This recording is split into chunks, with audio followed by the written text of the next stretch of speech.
ఈ వేదిక ఈ సందర్భం ఈ ప్రెస్ మీట్ లో హాజరైనటువంటి మా బీసీ సంక్షేమ సంఘం జాతీయ అధ్యక్షుడు గౌరవనీయులు శ్రీ శ్రీనివాస్ గౌడ్ గారు, అదేవిధంగా వేదిక వెళ్ళినటువంటి బీసీ కుల సంఘాల జేఏసీ చైర్మన్,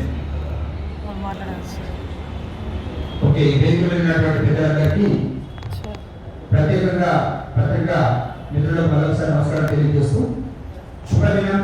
ఈరోజు మాకు కొత్త ఉత్సాహాన్ని కల్పించినటువంటి సందర్భం, రాష్ట్ర అత్యున్నత న్యాయస్థానం వెలువరించినటువంటి ఆదేశాలు ఏవైతే ఉన్నాయో వాటిని తెలంగాణ రాష్ట్ర వ్యాప్తంగా ఉన్నటువంటి 130 కులాల బీసీ కులాలన్నీ కూడా స్వాగతిస్తూ ఉన్నాయి.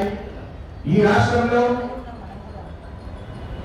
సమగ్ర కులగణన జరగాలని, రాజకీయ ఆర్థిక సామాజిక అంశాలపై సమగ్ర కులగణన జరగాలి, సమగ్ర సర్వే జరగాలని చెప్పేసి ఈ సర్వే ఏదైతే ఉందో 3 నెలల్లో పూర్తి చేసి దాన్ని నివేదిక ఇవ్వాలని చెప్పేసి రాష్ట్ర అత్యున్నత న్యాయస్థానం రాష్ట్ర ప్రభుత్వానికి ఆదేశాలు జారీ చేయడం బీసీ సమాజం మేమందరం కూడా స్వాగతిస్తా ఉన్నాం.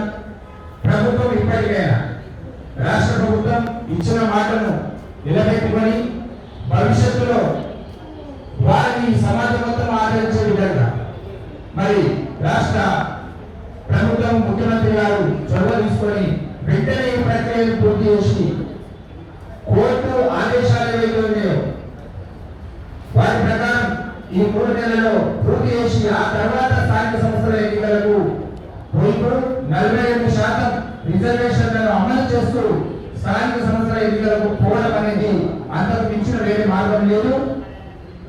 ఒకటి. రెండవది, కేంద్ర ప్రభుత్వం కూడా ఈరోజు ఆలోచించాలి. తెలంగాణ బీసీ సమాజం తరఫున డిమాండ్ చేస్తా ఉన్నాం. రాష్ట్ర ప్రభుత్వం సుప్రీంకోర్టు గైడ్లైన్స్ కూడా ఉన్నాయి. ఈరోజు 2019 నుంచి లీగల్లో కూడా పోరాటం చేస్తా ఉన్నాం.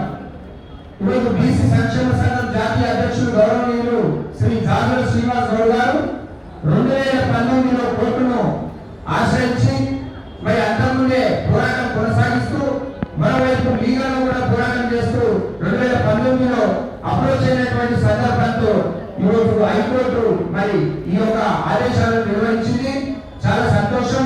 ఈ రాష్ట్రంలో తప్పకుండా కులగణన జరిగిన తర్వాతనే స్థానిక సంస్థల ఎన్నికలకు పోతుందనే ఒక నమ్మకాన్ని ఈరోజు కోర్టు మాకు కల్పించింది.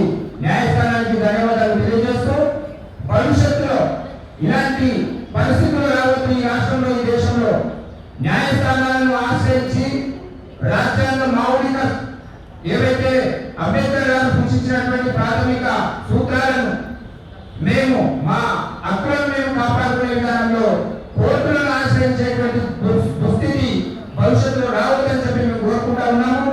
ఈరోజు హైకోర్టు ఇచ్చినటువంటి ఆదేశాలను మరి రాష్ట్ర ప్రభుత్వం ఇంప్లిమెంట్ చేసి సమాజం మొత్తాన్ని మరి మన్నన పొంది స్థానిక సంస్థల ఎన్నికలకు పోవాలని చెప్పేసి డిమాండ్ చేస్తూ ధన్యవాదాలు తెలియజేస్తాం.